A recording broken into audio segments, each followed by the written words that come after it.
Welcome again to another episode of The Real Estate Operator. My name is Steve Olson. Thank you so much for joining us. Today, I have my good friend and growth director, partner in business, friend in scaling this amazing team that we call Stoli Network, Mike Ugarte.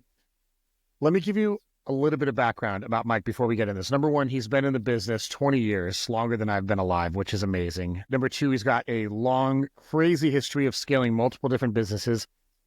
One of the things that I'm super excited about for Mike to give you all this over time is that he grew an office. And for those of you guys that have ever done this before, you know this is obscenely hard. From no agents, 0 to 150. Mike, how long did that take?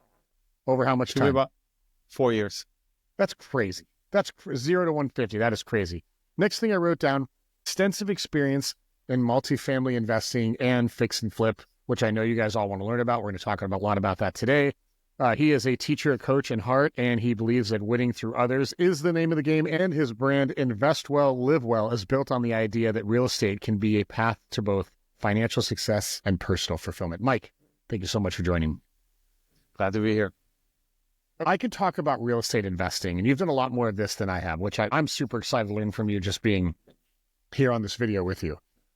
I think that one of the biggest opportunities for real estate agents is that we're taught because we go to all these different conferences and we talk to all these gurus, we have all these ideas and all these people that tell us, hey, if you want more money, do more deals. And then people say, well, I don't know that I want to do more deals, but I still want more money. Okay, well, if you want more money and you don't want to do more deals, then just grow a team. Well, then they grow a team and they're like, well, I don't really want to be a manager and I don't want to recruit in this whole coaching thing and profit and loss and profit margin and net profit and all that stuff. It's way too overwhelming for me. So what happens is they kick their team over and then they go back into general production and they say things like, well, I just need to up my average sales price. Or maybe if I really do want to do this, I do need to sell more homes. The number one thing, Mike, and we're going to talk about this today, is that I don't think enough agents are their best client. And what I mean by that is there's so much money left on the table with real estate agents that don't understand how to invest in real estate, because I think most of them don't know how to get started. Number two, they believe it takes a lot more money than they think it does. And number three, they're not within a certain network that kind of rewards that type of behavior. So as we get in this, will you do me a favor? Will you tell me really quick, just high level, what was your first flip? Your first journey into investing in real estate? And was it a success? Was it a failure? How did it go? It was a failure, and it was a flip, and we didn't know what we were doing. We got emotional on the whole process, which is one of the big mistakes you make. We fell in love with the property, Right. and we fell in love with the potential. We bought everything on potential, so we ended up losing some money on it. I say we broke even. I did it with my brother, who's a general contractor. He still this day says we lost money and I said, no, we failed to make money, but we kind of broke even. So, we did lose some money because there was technically closing costs and all that, but we didn't take a bath. And so we learned from that. And the whole process is it's a learning process, and you're going to make mistakes. Every investor, now that I'm in this, every investor has horror stories. Or war stories is what we call them, right? I go to so many investment communities and meetups, and this is one of the first questions. Tell me about when, and it always comes to that, I did this one deal, or, I had terrible partners, or this happened or that happened. So we're always sharing the war stories, and you learn from them. Somebody told me in the investment space that you either learn or you earn in flipping. And Right. Once they told that I was like, okay, that totally makes sense. Because like you, I remember the very first home we flipped. We did make money on it. It was like $6,000. It was not anything crazy. But I will tell you, it almost cost me 3 of my relationships with my closest friends. It was a battle to the freaking end. It was a pain in the butt to sell. And we didn't talk about this before in our prep call. But I think I was the same as you. I over romanticized about the property. I told everybody about it. 100%, I will agree that I over invested in it. I put materials in it that should not have been in that home because, again, hey, wouldn't it be great if we bought this $150,000 home and put $100,000 into it and tried to get $350,000? And it did work out, although everybody told me it wasn't going to. What I realized is during the showing feedback and everything that we were doing, people are like, hey, it's great that you put a KitchenAid. What is KitchenAid's prosumer line called? I can't think of off the top of my head, but it was up there, like not necessarily like with a Wolf or a Viking, but it was their premium line. Right. And everybody thought it was great, but I realized really quick, like it's cool, but it's not cool enough to where they're paying me a premium or they want to pay, so I learned that lesson really quick. It's real estate investing, I think, is the great hidden like wealth key unlocker, however you want to say it, in real estate agents business. Mike, do you hear a lot in your circles, like, is there still a stigma of like, if you're a real estate investor, you shouldn't have a real estate license? Do you still hear that a lot? Yeah, I hear it all the time, and I hear a lot of investors say, I don't want to have a license. I don't need a license. And I think it's everybody looking at it the wrong way, because, in doing both, I realize that as a real estate agent, you have so many more advantages than you do as just an investor. And you look at the investors, every investor who tells you, I don't want to have a license, what's the first thing they're looking for? They're looking for that good agent that's going to give them deal flow, right? So That's right. they're always, as much as it's a love-hate relationship, as much as they say they don't like us, they need us, they want us, they're always looking for us. And if you're a good agent that understands investments and how to work with investors, I mean, that's a niche that pays, over and over and over again, compared to, our regular customers who move every, 7 to 11 years now. It's the latest stats. Whereas an investor, a good investor, is going to buy 3 to 5 homes a year. That's right. That's right. My biggest investor I worked with, this was back when I was in California, was originally in single family. The market was on a downturn in Phoenix. It was really hard to get single family homes because everything was multiple offers, selling over, and it just became too exhausting. So I said, hey, we should go do multifamily. I don't know a whole lot about it. I've sold a lot of 4 and 5 and 6 and 10 units, but if you want to buy like a 500 unit or whatever, like I'm not your guy. That's not my thing, but we should look into it because I think there's going to be a better ROI. So we go through this for 2 years. He ends up buying a ton of real estate. We, get a property management company. I don't do property management. And he gets it all leased up. Everything's going good. And then one day I get a call and he goes, sell the whole thing. And I said, what? And he goes, yeah, sell the whole thing. I don't want to do this anymore. And I'm like, okay, is it not profitable? He goes, no, profit's fine. He goes, it's a little bit less than I thought it was going to be, a little bit more of a headache than I thought it was going to be. I just don't want to do it anymore. I said, okay, well, great news. Like you're way up. So that's good. So we go to we're talking dozens and dozens of properties. So on the surface, I'm like, whoa, I just got all these listings, and of course you can't offload them all at the same time. You got to do it in phases, right? So I sold the whole thing. Well, fast forward a little while later, he's in town. We're at this, I don't even think you could call it a happy hour, but he was meeting some people. I was there, and he introduced me as like, this is my idiot real estate agent, dumbest guy you'll ever meet.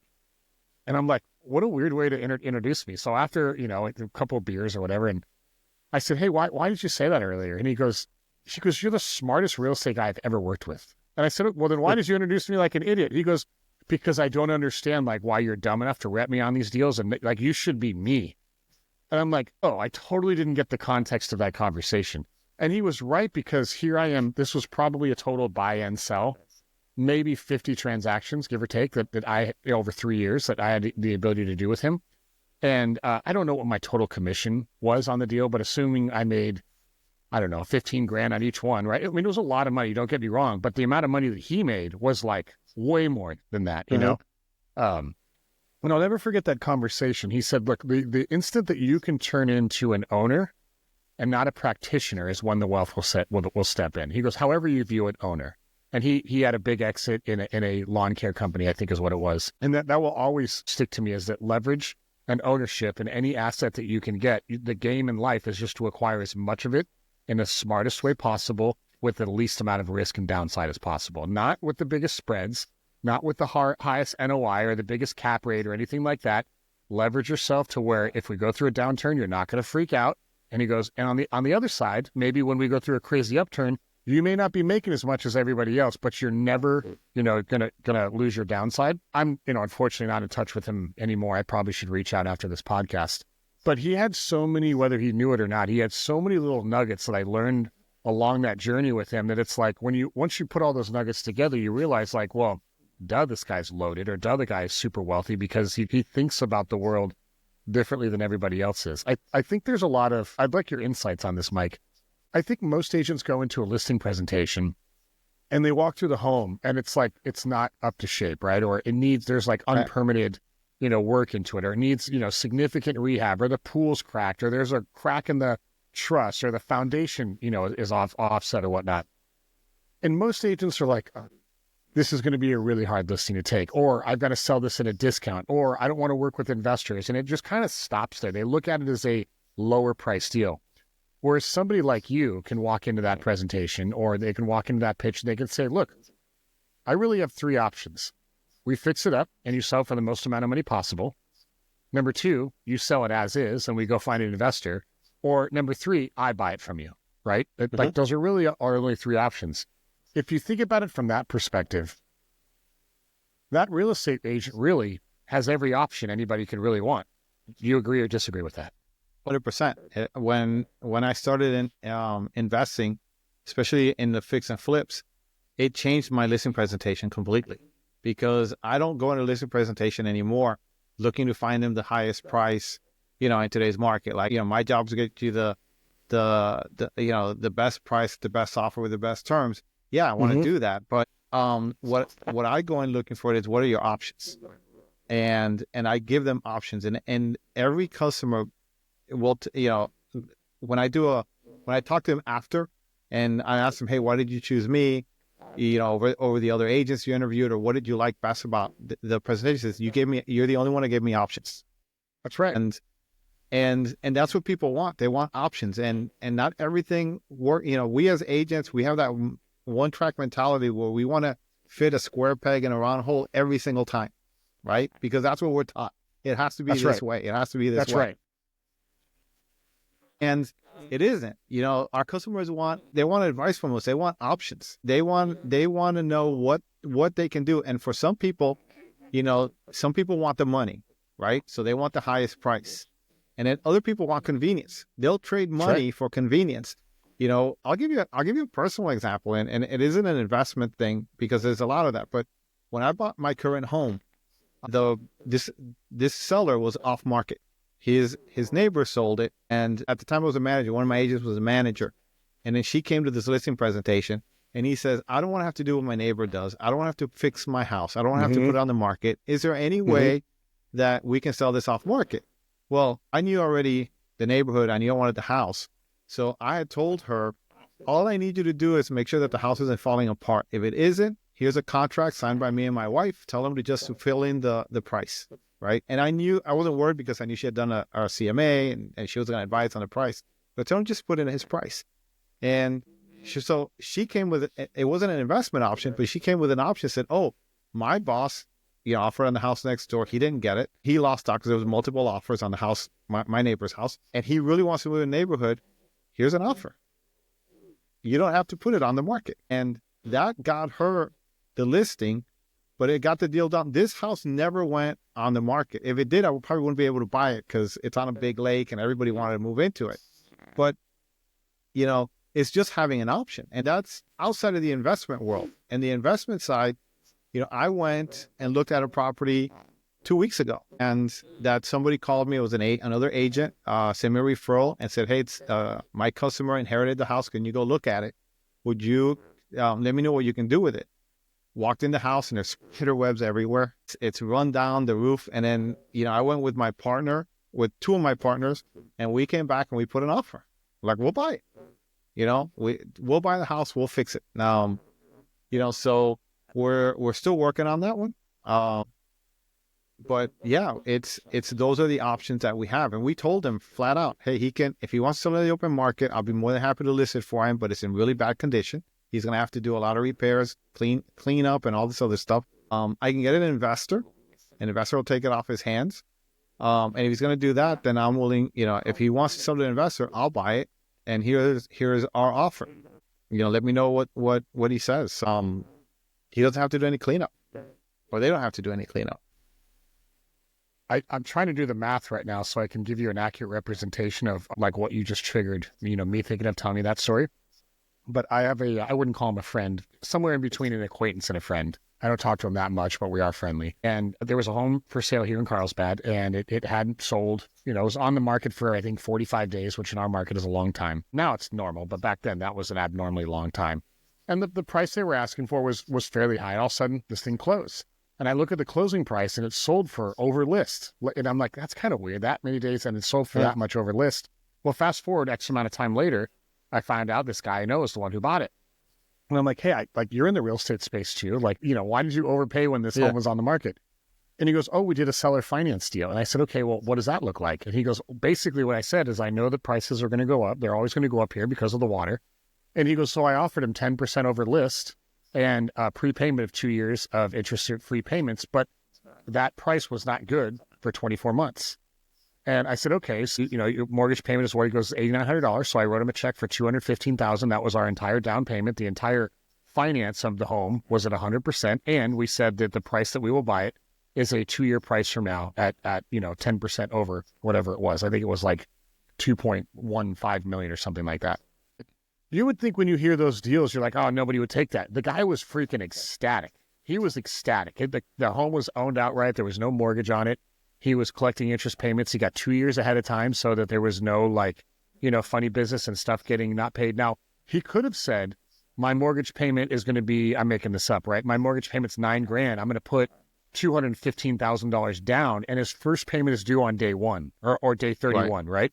But instead, he said, hey, we're going to give no money down. I'm going to give you a 10% premium for that, and I'm going to prepay 2 years worth of mortgage payments. The funny thing is, Mike, it's all the same numbers. It's just where you're willing to put that line item on the sheet, right? And so I'm talking to him about this, and he goes, there are so many people that would do this. Why you would even get a normal mortgage? And he goes, now, if you're wanting to stay somewhere long term, and you're not going to leave, then getting a normal mortgage or putting a bunch down, that makes sense, right? But he goes, I don't know about you. We've never been in one house longer than 6 years. So for me to part ways with $500,000 and not have that cover any expenses, just a down payment on a home, he goes, that's a lot of capital. Whereas, sure, I put $215,000 down, but that covered the next 2 years of mortgage payments. Yep. So I'm like, look, mathematical, you're on a totally different level than I am, right? And that was a really good question. So here's what I wanted to get to on this podcast. There are agents listening or watching this right now, and they've been in the market for a year, 1 year, 5 years, 10 years, whatever, and they know that they need to be investing in real estate, but the average agent is thinking, I either don't have the credit, I don't have a ton of money, I'm working on buying my own house right now. I know there's this whole I've been 44, half my adult life I've owned, half my adult life I've rented. And I got to tell you, there are just as many reasons to rent as there are to own, depending on what market you live in and all of that, right? Assuming you have the right owner, and it's not a fly, because there are a lot of rentals out there that people are renting just because they don't want to sell. I don't know that I would recommend renting those properties, because every time that lease renewal is up, you never know whether they're going to say get out, or, that's stressful, right? But if you're with an owner that's it is an investment property, it's nice, it's not I don't know how rentals are out by you. In California, it's 50-50, meaning 50% of the rental properties, they haven't been upgraded in 15 years. Everything barely works. It's in okay condition. And then you have the other 50 that's really, really nice, which does command a premium, right? In Phoenix, it seemed like all rentals nobody cares about. They're just not in good condition. It's a weird market over there. You're a real estate agent. You want to do your first deal. You think the only way that you can do a deal is to go get a hard money loan, put down 20%, pay 12% interest, 2 points down, fund the whole rehab, and then hope it works out. But I don't think that's the only way that you can get into it. So let me ask you this question. We can kind of riff on this for a minute. Let's assume that I'm a real estate agent. I have decent deal flow. I'm doing 2 to 3 deals a month, maybe 4. I have a little bit of money in the bank, but I'm kind of nervous about risking my own capital. How do I get into my first investment deal? And more importantly, to use our examples as examples, how do I make sure that the first time that I do this, I learn a lot so it can set me up for success? What would you recommend to that agent? So I would ask you, Steve, do you have a customer who's an investor that trusts you and you like the way they work? Yeah, 100%. Okay. One of the things I would tell you is approach your investor, since you already have trust, and say, hey, on your next deal, the next deal that I find you, if I give you a portion of my commission, could I get in on the deal and then have skin in the game and learn from you? And also, when you sell it on the profit side, I get a percentage of it. So, because I know people are going to say this, when I give you a portion of my commission, what Mike is not saying is let the deal close, you get your commission check, and you go give him $3,000. I think what you are saying is when the deal comes to close, you're going to allocate a portion of that as part of the down payment or the acquisition costs, right? Right. And you're going to basically treat it like a mini syndication deal, kind of, right? Right. And if you don't want to, if you have savings and you want to do it with savings instead, I mean, all it takes, a lot of people don't realize, it doesn't take a lot of money. Sometimes it could be just a down payment. Yeah. Right. Or the deposit, not the down payment, the deposit or the escrow deposit. That's right. Or down payment. They're probably going to get a hard money loan or covering some expenses, closing costs or whatever. Yeah. It's, you're going to get what you put in, you're going to get a proportional. So the investor doesn't care. The investor, and from the investor side, he's going to be like, oh, cool, I have a partner. That's less money. That's more money I can leverage. That's, that I can keep in, for me and for another project. And whatever that amount is. I mean, and then you're in the deal and you're learning. Now you have skin in the game, and then whatever you just learn from what they do. That's an easy, quick way to get in. Is partner with one of your customers. I've done it. Let me ask you this: so if the commission on a deal is like $12,000, right? And I say, hey, I'm going to give you $6,000. What you're saying is that whatever that $6,000 equates to in regards to percentage of risk is what you're going to get out of it. So if that means 4.5%, that means 4.5% of the upside you're going to collect, right? So nobody should expect here's a $300,000 home. I'm going to put in $6,000 and we're 50-50 partners. It's not going to work that way, right? But a lot of people think they do think that way. And you've had partners, like maybe you haven't, I have, where like, hey, yeah, we'll throw in $200,000 to a deal. And you realize, oh, they've never done this before. And they're calling you every single day. Hey, where's my money? Where's my money? Where's my money? Where's my money?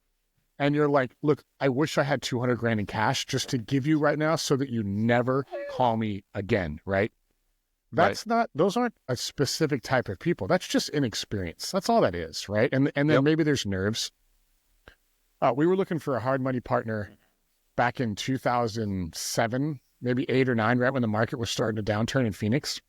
And we had done a few flips. I'd had some pretty good success on those, lower end, $120,000 acquisition, maybe put 40 into it. We're selling for 205, 210, enough to keep the money moving, right? Nothing to go buy a Lamborghini with or anything. And I'll never forget, somebody introduced us to this guy who was doing condo conversions, apartments to condo conversions in Phoenix, Arizona. Scrappy guy, was not very well presented. His office was one of the apartments, in like the back room, his crappy desk in the corner. So he invites my business partner and I in, and we sit down. It's super intimidating because it was like the one that he was using his office was half remodeled. It was just really shouty.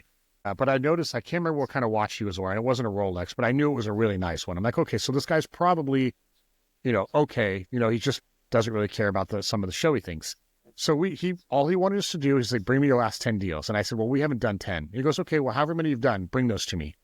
And I'm like, what do you want? He goes, just give me like bank statements or ledgers or I just want to see your thought process. Okay, cool. That'll be, that was good because I never put that stuff together before. So I think we had 6 or 7. We put those together. We go meet with him. His name was Scott. And we sit down and Scott goes, okay, you guys hungry? And Aaron goes, yeah, we're hungry. He goes, cool. Why don't you guys go get food? Let me look at this, come back in 20 minutes. I'm like, oh, well, okay, that's kind of weird. So we left, we got food, we came back. He goes, okay. He goes, the numbers are a little on the light side. And he goes, but I think there's potential here. And he goes, so how many homes can you guys buy in a given month? And I said, well, we don't, that's why we're here. He goes, pretend money is no option. And I said, legitimately, I think we could probably acquire maybe 7 or 8 homes based on current marketing and our existing network right now. And he goes, average sales price of a home? I'm like, probably 240 is where we're going to end up. And he goes, okay. He goes, that's only a couple $1 million. And I said, yeah. And he goes, if you had more, can you do more? And I said, yeah. And he goes, give me a stretch number. I'm like, I don't know, $5 million a month. He goes, cool, I'll give you $5 million a month. Just like that. And he goes, but there's a catch. We're going to be 50-50 on title. There will be no points. And I'm going to take the first 40% of every deal that comes in. And he goes, as long as you're okay with that, I will give you unlimited money. We can do this. If you could do this 50 times a month, we'll do it 50 times a month. And I'm thinking like, well, we were kind of hoping 9%, blah, blah, blah. He's like, no, listen, no points up front, no fees, no questions asked. You keep doing this. I take the first 40%. You guys make the other 60, and we do this until this market doesn't hold. And I asked him, I'm like, you just met us an hour and a half ago. And he goes, yeah. And I said, you're just willing to write us a check? He goes, well, in fairness, I'm not going to write you a check. I'm going to deliver the money at closing. So I will have title, or I think he wanted all title, actually, if I'm not mistaken. And he goes, look, I'll be honest with you. I hope you fail. I hope you buy all these and I hope you run out of money because I need more properties and this is the easiest way that I can acquire them. So I hope you get every single one. I hope you screw every single one up and I hope you give all of them to me and I'll make all the money. And he goes, if you guys are who you say you are and you do a great job, I make money on that as well. And he goes, I hope you understand that I will physically not fund the deal. I will not fund crappy deals. So yes, I'm going to underwrite him. Yes, I'm going to look at him. And he goes, and again, that was another learning lesson of like, that was almost now, I can't remember. I'd have to ask my old partner, Aaron. I don't know if he was going to fund the rehab or not. That part I can't remember. I think he may have put that on us, but I don't remember that part. But here we are. It was like our 5th meeting that we've ever taken. And this guy was literally willing to write a blank check because we had put in the work on the other ones. Now, were we going to make the percentage of profit that we probably could make if we had our own cash? No, but he bought us speed. And again, I don't even know how many deals we ended up doing with Scott. I'd have to look at that up again. We did do a few, but the thing that I learned from that conversation, and maybe you've seen the same. I'd like to hear your input. Is unlimited amount of capital out there, like unlimited amount of capital. Everybody needs people that they trust. Everybody needs deal flow. The challenge is not the money. The challenge is deal flow. So if you're a real estate agent, you have deal flow. You are sitting on a freaking gold mine right now. Your aunt, who you've never spoken to ever before, if you ask her a question, hey, if I gave you a proven way to invest in real estate with almost no risk and the ability to earn X amount of % on your money every year, would there be any reason you wouldn't, at least have a conversation? 100% of people will tell you, I think I should be investing in real estate. I don't know where, I don't know how, and I don't know who I should trust. Yep. Thoughts on that? No, it's 100% true. We're doing deals now where we're working with investors. We're doing hard money, and then we have investors who give us money for the difference. They call it the gap money, right? The gap is the difference between what you're getting on the loan and then what you have to come up to finish the project. So we have investors that are investing with us, and the big thing for us is we were doing it on our own, and it's knowing how to ask the right question. I mean, long time ago, when I was coaching with you, one of the first things you told me is you need to, if you want to be a better agent, you got to ask better questions. It's just not being afraid to ask the question. And a lot of us, and it is because I had in the beginning, you're afraid because you're like, oh my God, I'm going to screw it up. What if I screw it up? What this, what that? And what you realize is, there's a lot of people that want to do deals. So I'll give you an example on a big scale, right? 3 years ago, my partners and I decided we wanted to buy multifamily, like big multifamily, like syndication. Mm-hmm. So we underwrote. To be clear, I'm going to cut you off. You were the syndicate, or you wanted to buy into a syndication? No, we're the operators. We're the general partners. Cool. The syndicate. Yep. So we were doing the whole thing, and so we started underwriting. We must have underwritten over 1,000, not 1,000, but 100 at the time. I remember it was about 50 properties in about 4 months. Right. And we couldn't pencil in. And then I went to an event and I was talking to an investor. I met an investor there and I started talking to him. And he said, how many LOIs have you written? I go, none, because they don't pencil in. And he goes, you need to write more LOIs. Right. And he goes, even if it doesn't matter, just write them, because that's how you build your relationship with the other agent. And you'd explain to them why your offer is lower than what they want. And they'll understand that. But you need to keep doing that. So keep doing what you're doing. You're on track. And he's the first one that told me, you're at 50. You're halfway there. You need 100 before you find your first deal. But you need to write more LOIs. So that was in March. We started in December. So we had done 50 by then. And we kept doing it, right? We kept underwriting. And then finally we found a deal that we thought was going to work. And it didn't. It was a piece of crap deal. But anyways, for us, it was the greatest thing out there. And, took it to that guy that I had met, because I got his information. Mm-hmm. He said, hey, we exchanged information. We spoke for an hour. So we exchanged information. So I took it to him and said, I found a deal. Can you be my key principal on this? Can you be this? Are you want to be the sponsor? And we went back and forth. He looked at it and he flat out told us, he says, no, it's a shitty deal. It's a crappy deal. But then he turned the table and he goes, why do you want your first deal to be a shitty deal? You guys can make this happen. It's a crappy deal. You're going to make better. You're going to take a shitty deal, make it into a crappy deal. And that's going to be the one you're going to sell to your first investors. Why don't you do a Class A deal? And I said, And I told him, I said, I would love to, but if I can't sell you on a shitty deal, how am I going to get a Class A deal? And he goes, well, I got one. Why don't you guys partner with us and general partner with us? Because I like the way you guys are working. You know, we have been in touch. And he goes, if you can bring in capital, bring in your investors, we'll give you a percentage of our general partnership on our deal. And so we did. We decided, okay, we'll go in. We got in our partners. And that first raise was the hardest one. It was very difficult. We thought we were going to raise a lot more money than what we could. We asked everybody we knew, and we raised barely enough, right? We barely hit our goal on that one, but we got our first deal done. And after that, and we told everybody, hey, we have a deal. And then that first deal turned into a second one. That's right. And the second one turned into a third one, because that's how it happens, by the way. That Your 100%. first deal is going to be the hardest. So That's right. you know, what I tell everybody is your number one goal, and if you're going to start investing, is find your first deal, whatever it is, just do the first one. And however it happens, right? Put your ego aside, because we wanted to be the kings in charge of everything. And we got in on a deal on a much smaller percentage, but we got in. Okay. So we did our first deal. After that, by the time we got to our third deal, people were calling us. That's right. And telling us where, I want to put the money. I still have people now, like, are all the time, what do you have? What do you have? What do you have? And they have money to put in. Even a friend of mine who told me no the first 3 times, the other day calls me and says, hey, I want to do lunch with you. I want to talk to you about this apartment stuff that you're doing.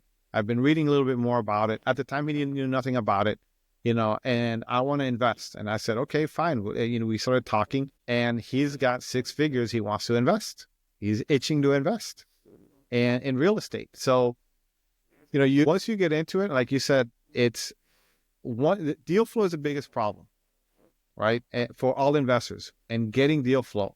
There's more money than there are deals. Money is not the problem. It's finding the deals. Here's what I find totally fascinating about real estate investing. When somebody's selling their home, they don't tell anybody. They literally, it's like they go into hiding. They don't want to sign in their yard. It's a secret. Because they don't want everybody saying, oh, well, where are you going? You're leaving the neighbor. Is everything okay? Are you upsizing it? And they just don't want to deal with it, right? And then when they buy a home, they'll tell everybody, but not until they already bought, right? So it's like, hey, we're closing on Thursday, right? The thing about real estate investing is it's contagious the entire journey. Meaning, like, people are like, oh, I'm in this deal. It's keeping me up at night. I'm in this deal. It's going great. I'm in this deal. Or they'll be like, hey, I saw on social you were doing this. What was that? Oh, that's a big multifamily deal we're doing. And then inevitably, without them even saying it, they're like, well, how? What are you doing? Oh, this guy, Mike, like he, turned me onto it. I'll give you his phone number. And then all of a sudden you're like, where'd this guy come from? Where'd that guy come from? Right? Because real estate investing is super contagious. It is. Go ahead. No, it is. Go ahead. No, it is. If you're the type of person who understands that the art of real estate investing is nothing more than rinsing capital over and over and over to get a cut of it, right? Because I think, Mike, tell me how you feel about this. Every investor that I know, whether I've coached them, I don't do investing coaching, but like agents that I've coached that have been real estate investors, everyone that I know that doesn't make it, one trait they all have in common is they optimized for the highest spread possible, meaning they tried to penny pinch. They tried, I want 100% of the deal. They spend the money before it's even in, mentally and all that stuff. And then I like a buddy of mine made 70 grand on a flip that took him, I think, 50 days, but mentally he thought he was going to get 150. So he was telling everybody he got screwed on the deal. I took a bath on this. I lost so much. And I'm like, you didn't lose. You made 70. Maybe you could have made 100 on this, but you made some key mistakes that cost you that money. Yes. You had the wrong lending partner that had some clauses that you didn't read, right? But at the end of the day, you made 70. And I think the people that are really successful, they know that the wealth is in the cadence. It's not in the home runs. Like, who are the highest paid baseball players? They're not, sure, you have Aaron Judge and you have Ohtani in LA and, these guys that are making hundreds of millions. But if you look at like the top third of all baseball players, it's the ones that get on base, period. Yeah. If you can get on base a ton, you're going to make an obscene amount of money in baseball. Real estate investing, I think, is the same way. Are there going to be grand slams? Are there going to be times when you're losing sleep the night before closing, hoping that you don't have to come to closing with a $50,000 check? That's going to happen, right? But blended as an average, as long as the deal flow continues to happen, as long as the capital is always working, it's almost impossible, over a period of 5 years or 10 years that you're not like way up. So What are you seeing the same thing? Am I off in that? Like, not absorption. What's the word I'm looking for? Observation. Am I off on that, or what would you say to that? No, I think it's I think you're 100% right, because a lot of people they think home run. Everybody Right. wants to hit the home run. Everybody wants to be Babe Ruth, right? So I'm dating myself there. Or Well, Babe Ruth was also number one in strikeouts too. Most people right, don't know that. right, Keep going. right. Sorry. But everybody wants to hit the home run, but it's not about hitting the home run. And a lot of times what I see investors is they don't want to do partnerships. They don't want to get other people. They think they have to do everything themselves. Like, it's one of the big Mm-hmm. myths, I think, in business in general Mm-hmm. is, oh, I got to do it off the sweat of my back. I got to, it's not worth it if I can't break my back. And then all you end up with is a broken back, That's and right. you have nothing to show for it. But what I found in the investment side, it's all about partnerships. You have to be open to options, to possibilities. Every time I go to an investment meetup, or I go to a conference, or I go anywhere where there's investors, there's always an opportunity to walk away. More often than not, I walk away with a deal, right, That's or a right. potential deal. Everybody, and then a lot of it is, hey, do you want to partner with me on this? It's not like, do you want to buy it? Is, do you want to partner with me on this? I'll partner with you on this if you have this. I have a wholesaler who told me, if you get a deal and you don't want to flip it and you have it under contract, I'll partner with you, and we'll sell it to my list, and we'll 50-50 it. And I'm like, awesome, because I really don't care to be a wholesaler big time. That's not for me. Right. But I will wholesale if I need to. But now I have an option. I have an out, and it's a I think that partnership. also doesn't that also tell you if like somebody doesn't want to be in a partnership at all, it's probably not that good of a deal. No, yeah, and if they don't want to be in a partner, yeah, that's another way to vet the deal, right? You can also, show it to somebody who has more experience on it and get their input. See if they want to partner with you. If they tell you no, or if enough people tell you no, then you know it's not a good deal. Well, I had this, we'll cut it here after this part. We'll send everybody away with this. When I first moved to California, I went on a pitch for a 9-unit apartment complex in San Diego. Didn't really know the California market in regards to multifamily at all. Cap rates were crazy low. And I had this conversation. There were 3 partners, and they didn't tell me this, but I could tell they were not on good terms with each other. And so I had looked through how they were holding title and all their rent stuff, and I don't remember the specific details. And I said, are any of your guys, is any of this in a trust or a corp or an LLC at all? No, we all own it personally. And I said, okay, it's probably going to cost you a few $1,000, but I think that we need to bring in, an attorney, and then we need to retitle the property. We probably need to season it for 90 days. Then because I think it's going to cost you some fairly significant money to sell it as it is right now. And I said, like, I'm not a tax person, and California is totally different than Arizona, but I think it would be worth our time to like do 30 days of research, because I think we could be talking like hundreds of thousands of dollars in penalties or unneeded taxes. And he said, no. And he goes, the other 2 partners want to sell right now. And I said, okay. So we went back and forth on the price. And then, so I kind of sat on it for a week or so. He called me back. He goes, hey, we're ready to go, but we want to list at this price. I'm like, that's way too high. It's never going to sell, so let's get through this. Right. So we go back and forth. They end up not working with me. The agent they chose actually was a close friend of mine. Unbeknownst to me, he was also interviewing for the job, and didn't advise on any of this stuff. Right. Sells it much lower price than I thought they could get. He's a great agent, so I'm not saying it's his fault by any means. And like 7 months go by, and I get this phone call from one of the owners. And he goes, hey, you had a conversation with one of the partners about retitling the property. And I said, yeah. And he goes, do you mind if I ask you a couple of questions? I'm like, I already know where this is going. You did your taxes, and you're throwing up in your mouth. And he goes, yeah. And I said, what do you think it cost you? And he said, 1.7 million. Wow. And I said, amongst all 3 of you? He goes, yeah. And I said, okay, explain to me the title. So I forwarded him to some other guy. And again, I'm paraphrasing this, and I could have some of the details wrong, but my tax attorney that I sent him to said there was one document that would have cost them $1,200 to do. Wow. One document, and would have wiped that entire tax liability, that part of it away, right?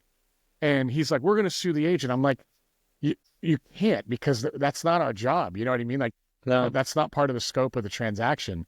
And he goes, well, if we just would have hired you, like you should have told. I'm like, look, I don't know what document that is. I'm not a tax person, but I knew that like the way that you guys had this title, there's probably going to be some money you're going to leave on the table for this. That's another example. And I can tell you 100%, Mike, those guys were they didn't want to hear. They saw the check that I think they walked away with like 7 million in profit or something like that, give or take. They saw that number and it was already spent in their head. And everything that they had to do was like, well, that's more money out of my pocket. And that's going to cost me. And you know how people get, right? So let's get back to, and so I'm telling you that from the perspective of like, when you go together, 100% of the time you go farther. Like, I can't even tell you.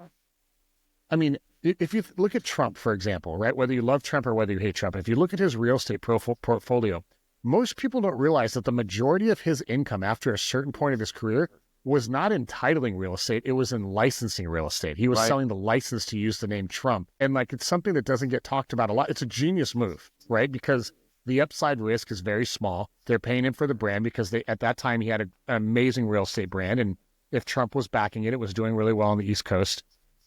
And he realized, like, look, could I buy this post office and do it all myself and make all the money? Sure. But if I just license it, I can do that 50 times with the same amount of leverage. He understands that probably better than most people do, right? So going together, you're 100% going farther. Let's get back to what I would do at the beginning. So I have a deal. I go find an investor. I say, hey, Mr. and Mrs. Investor, if I'm willing to pony up money in the deal, whether it's part of my commission, a hard payment, whatever, you're going to teach me how to do it. And then how much would you tell them? What would be my expectation over how I would learn? Am I literally going to look over their shoulder every single day? Like, what questions? Like, how do I learn off that transaction? What would you recommend? That's a conversation you want to have with them, because a lot of times they don't, you don't want to be, if you don't have the knowledge, you don't want to be a nuisance. And so it's a fine line. So, a lot of times it could be, maybe have a cadence on a phone call, like a weekly or bi-weekly phone call, and tell me what's going on. Can I ask you questions, or at the end of the day, you're also part owner of the property now. You've got skin in the game. And if you guys agree to a cadence, then he can, that person, he or she actually can tell you what's going on, what they've done. You go see the property with them whenever they're going, but do it more as of, let them know that you're doing it because you want to learn, not because you're going to, and don't micromanage it. Like, you have no place to micromanage at this point. Mm-hmm. And, you can ask, why are you doing this? Why are you doing that? And more often than not, they'll be more than happy to share that with you. A lot of investors love to teach what they do. Mm-hmm. I agree. And they love to share the information. They just love talking about it. And so you're not going to have a problem there, but set up some kind of cadence where you're not a nuisance, right? It's like if you're a mentor to a real estate agent in your office, you don't want that agent calling you all the time, right? You're busy, you're doing stuff. But you want to set up a cadence. Hey, let's meet weekly on this date, and then we'll go over what it is you need to know. And that's what I would recommend. I think that's the quickest and easiest way. And if it's not an investor, find a way to partner into a deal. My recommendation is just find a way to partner into a deal. It's the easiest and quickest way to get in, and choose wisely, by the way. Make sure that they're in alignment with you. Too, right? Yeah, you can learn from idiots, and you can learn how to do, crappy things from idiots. Mm-hmm. But also, I've had good partners and bad partners. And when I have a bad partner, I can tell you the mistake we made is either, we were looking at, like you said, we were looking at the end, right? Oh, they have a lot of money, or they have a lot of this, or they have this, they can help. And then the red flags were there. We ignored them. But, they weren't in alignment with the way we operate. They didn't treat their investors the way we treat our investors, which is a big issue. So you want to make sure you're doing it with somebody you know and you trust, and more important, has the experience. Vet. You have every right to vet that person. If you're going to give them money, vet them. Ask what deals they've done. If they're your customer and they've done several deals with you, then you have some experience there. But if you've only done one or two, that's not enough. You want to see a track record. Yeah. Because that also sets the stage for like your stress. Because if you learn that somebody who's like crazy stressed all the time, then you're like, oh, this business is, and it doesn't have to be that stressful. It's not the easiest thing in the world, but this is not something we should lose sleep over, ever. No. And even though there are going to be times that you do. That's right. Those are exceptions, and that does. It happens. It happens in our real estate practice, right? This business, overall, can be a really fun and exciting, rewarding business. but there are days that we have headaches, and there are days that we have bad days, and there are days that we're like, why am I doing this? But for the most part, it should be fun. Mm-hmm. And real estate investing is the same thing. And the other thing is I want to tell whoever's listening as an agent, most agents who, even if you've never done an investment deal, if you sold 1 or 2 properties in your career, you have 80% of the knowledge that you need to do an investment deal. You already have it, and the flip, is it's a small road. It's just, learning a little bit different, how to evaluate properties a little bit different, how to analyze properties. That's probably the biggest gap, which a lot of people, but that's simple math. That at the end of the day, it's simple math. And in doing it, we do fix and flips, and then we have a calculator, we do our analysis. And then I have a bigger spreadsheet with like 12 different tabs underneath for my multifamilies. But at the end of the day, if you look at the dashboard for both, it's almost the same thing. One just has more information because there's like 100 units in rent versus one property that, so we still got to look at the same numbers, right? We got to look at all the costs. We got to look at all, if there's going to be a mortgage, how much that's going to cost us, carrying costs, all of that. And is it going to be work? How much work? It's the same thing, just more zeros on one side than there are on the other. But at its basic core, it's the same. It's the same math, and it's a little bit of math. You said, so last thing before we cut everybody loose, because I know they're going to ask. You mentioned earlier in the podcast that very common way that you guys have invested in the past, or you've seen other people invest, is that you will go get hard money, whatever percentage that is, and then you'll look to either raise or get somebody to cover the gap money, right? So I can give this, so everybody can understand this. Do you consider gap money the closing costs and the down payment and the rehab, or what does gap money cover and what does it not cover? Well, for us, it covers everything that's not the down payment, right? Actually, no, it's not everything. The down payment. No, it is a down payment. It's everything. So basically, the gap money in totality is not you get your mortgage. You have a hard money lender gives you the mortgage. Everything else is gap money. Including rehab. Because now it's all gap money, but the question is how much of that is coming from me and how much of that is coming from other people, right? That's right. So who's going to cover and what percentage are going to cover the gap? Because it's still gap. That's the difference between what the bank is giving me and then what I need to get this project through to close, right? And gap money is rehab costs, closing costs, points, interest, commissions to be paid on the sale, closing costs to be paid on the sale, carrying costs, literally everything, right? That's not covered by so let's say you're getting a hard money loan and it's 75-25. So the bank's giving you 25%. All that, all the rest is gap money that that you need to close. Let's say that we're buying a $500,000 property and we get hard money for $400,000. Okay. So the $100,000 down payment, another $10,000 in closing costs, and let's say holding costs, commission, rehab, everything is another $150,000. So now we've got to go out and raise somewhere between $260,000 and $300,000 for that deal.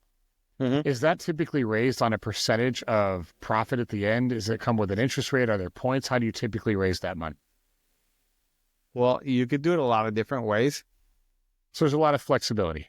There's flexibility. So you can do gap money. I've seen it done where there's it's like a loan where you give a percentage.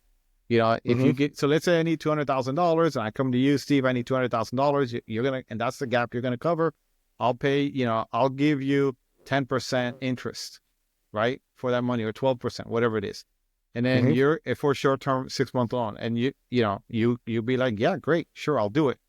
Or I could say, Steve, let's joint venture on this, and I'll give you a percentage of the rate of what we need, right? So if that $200,000 represents 25 or 30% or whatever percentage of the deal, right, of what we need, then you'll get that on the exit. So you get a percentage of profit at the end. Then you could also do, I've seen people do a combination. I know a friend of mine who the way he does it is for when he has investor partners, he said he'll pay 10% interest annualized on that loan, and then he'll give the investor 10% on the exit. So there's a lot of flexibility on this, and the percentages is something that you negotiate, and really as the deal owner, you determine what the rules of the game are going to be for somebody to invest with you. Obviously, you want to make it as attractive as possible. You don't want to say, "Hey, I'll give you 5%," because I could go to the bank and put it and get 5% and CD and let it sit there for 6 months. There's more risk, so you're going to give me more money. But you do that and you do the numbers and you figure out what makes sense for the deal, for you to make this deal happen for everybody. It's literally a win-win-win. It's a win for me, it's a win for the investor, and it's a win for the deal. That's right. Good. So if I'm hearing you right, money or no money, credit or no credit, cash or no cash, partner with your first deal, learn the rope, and just keep doing it until you feel like you can take the next step, right? Right. And start small, do small steps. Again, partnering with somebody who knows what they're doing is a small bite. My dad in Spanish, he said, I'll translate it because it's easy to translate. He said this saying that was, he used to tell me all the time, how does an ant eat an elephant? Right. And it's one bite at a time. That's right. So it's little teeny little bites. So that's right. And just start small and then leverage, a great resource is Bigger Pockets. That's right. We'll throw out there. Go learn, figure out, and go to real estate investor associations. Find meetups. They're all over on the app meetup. Just go and sit down and just don't do anything for 3 months. Just listen. Listen. You'll get so much information. And that's how it started with me. I started going to the local real estate investment association, the RIAs, here locally, and I just started showing up because there was something I was interested. And then that's how I got my first deal. And the same thing that happened to you. I had one of those investors became a customer of mine, and we went to closing, and he says, "Dude, I don't get it." And he goes, "Look at the, back then we called it a HUD. Look at the HUD, right?" And he goes, "Look how much money you made. Look how much money I made. Which side do you want to be on?" And I was That's right. I was like, okay, I get it. It still took me a couple of years to actually take action, but that was a hard lesson. That was, that was a big, at the time, I was a newer agent. I thought I was setting the world on fire because I was a top producer. And then when he does that was a gut check. And I was like, whoa. I mean, I got mad. Honestly, I got mad at him. Yeah. And I didn't tell him, but I walked away pissed. Like, who the heck does this guy think he is? But then I was like, after a while, I was like, he has a point. He's right. I'm making the smaller amount. Yeah. I mean, like, we could talk about this till the cows come home. So start small, partner on the deal, go from there. All right. Any parting words before we send everybody off into the general ether? If you're interested in investing, if you've ever had the thought of investing, if you got into real estate because you wanted to invest, and the time to do it is now. That's right. Like start learning, start taking those small steps. It doesn't happen. It doesn't have to happen overnight. I bought my first apartment complex and 3 years ago, and I had been thinking about it. I would say back in the first time I ever heard about it was in 2013. Right? 2008, 2009. And at that time, I was like, man, if I could ever buy an apartment complex, and nothing happened until 3 years ago. And 3 years ago, we ended up buying our first multifamily, which is 126 units in Georgia. Crazy. That was the first one. By the way, that was a $23 million asset. I do not have $23 million anywhere. I don't either. Even after. Okay. So that's the ultimate leveraging of other people's money, right? And it's partnerships. I'm on the general partner side, but there are several partners on that side to make that deal happen. And I happen to be one of those. And then we have our limited partners, which there's a lot of those who brought money in. So there's a lot of people that are partnered up to be able to purchase a $23 million apartment complex. And guess what? We all own it. It's our asset. I get the depreciation for it. So I get tax benefits. We get the dividends from the rent, and we're about to sell that property we've already have inquiries on selling the property. And when that sells, that's where you make the majority of your money. But it's there. It's there for you. If I can do it, and you hear this all the time, right? If I can do it, you can do it. But literally, it's true. I don't have a superpower that my dad's 91 now, retired accountant, but he wasn't a gajillionaire, right? We were total middle class. So yeah, it's if you want to do it, take the first step and take it now. Awesome, Mike. All right. Thank you so much for joining. Any questions, let us know. See you guys on the next one.